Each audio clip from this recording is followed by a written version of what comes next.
তথ্য ও সম্প্রচার মন্ত্রী জহিরুদ্দিন স্বপন বলেছেন, প্রযুক্তির দ্রুত বিকাশ ও ডিজিটাল ইকোসিস্টেমের বিস্তারের সাথে সামঞ্জস্য রেখে তথ্য ও সম্প্রচার মন্ত্রণালয়ের বিদ্যমান আইন, বিধি ও নীতিমালা সময়োপযোগী করা এবং প্রয়োজনে নতুন আইন প্রণয়নের উদ্যোগ নিয়েছে সরকার। এ লক্ষ্যে গঠিত কমিটিকে সংশ্লিষ্ট আন্তর্জাতিক আইন পর্যালোচনা ও বাস্তবতার নিরিখে সুপারিশ প্রণয়নের নির্দেশ দিয়েছেন তথ্য ও সম্প্রচার মন্ত্রী। আজ তথ্য ও সম্প্রচার মন্ত্রণালয়ের সভাকক্ষে আইন সময়োপযোগীকরণ এবং আইন প্রণয়ন সংক্রান্ত সভায় সভাপতির বক্তব্যে মন্ত্রী এসব কথা বলেন।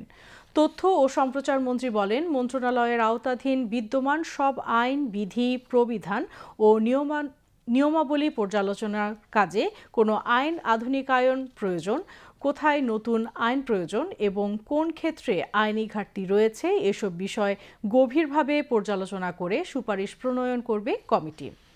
জহিরুদ্দিন স্বপন বলেন, সাইবার জগৎ, ডিজিটাল ট্রান্সমিশন এবং প্রযুক্তি নির্ভর বিভিন্ন সেবাকে সুশৃঙ্খল কাঠামোর আওতায় আনতে হলে বিভিন্ন সরকারি ও বেসরকারি অংশীজনদের সঙ্গে সমন্বিতভাবে কাজ করতে হবে।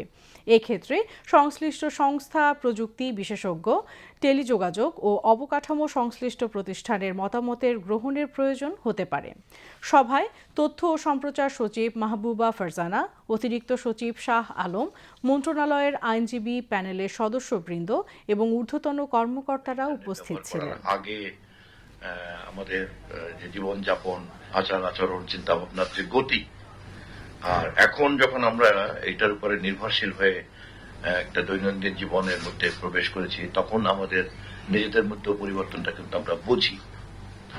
ফলে এরকম একটা আশীর্বাদকে সুরক্ষা দেয়া এবং এর মধ্যে নিহিত সমস্ত ঝুঁকির সম্ভাবনাকে এবং চ্যালেঞ্জটাকে চিহ্নিত করা এবং সেটাকে একটা আইনের কাঠামোর মধ্যে আনা এবং আনতে গিয়ে যে প্রচলিত আইনের কিভাবে সময় উপযোগী করা যায় অথবা যদি আইনের অভাব থেকে থাকে সেটাকে কিভাবে পূরণ করা যায়, এই হলো আমাদের কাজ।